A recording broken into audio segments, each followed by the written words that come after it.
clinicians are left kind of piecemealing it, using what they can use, forgetting it just doesn't work for them because they don't like the way they're having to log into another system.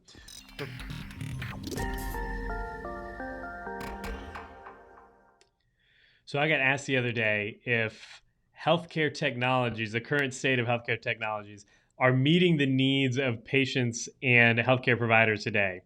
I think the answer is a pretty resounding, not resounding, but it's a no.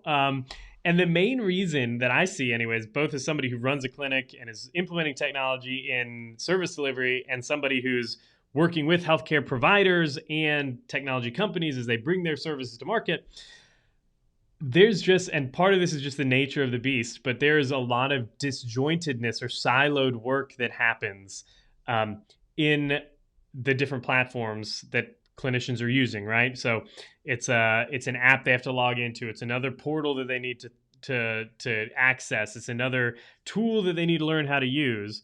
And it's very disjointed. There's not a whole lot of integration and streamlining, primarily in the private healthcare scene, which is where I do a lot of my work. In big hospital systems, maybe you've got Epic and you've got everything built out in your Epic system. But even then, there's no standardized way because Epic at my hospital system might look different than Epic at your hospital system. So there's not even a clear roadmap of how to build the workflows to integrate some kind of tool. Maybe it's a remote therapeutic monitoring tool. Maybe it's some kind of physiological monitoring tool. Maybe it's some sort of asynchronous communication methodology or platform. Because there's no standard out there, because everybody's doing their own thing, which is great. That's how innovation happens. But one of the big drawbacks of that is that we lack a lot of specific standardized frameworks to do that in other places. So it means that, again, clinicians are left kind of piecemealing it, using what they can use, forgetting it just doesn't work for them because they don't like the way they're having to log into another system.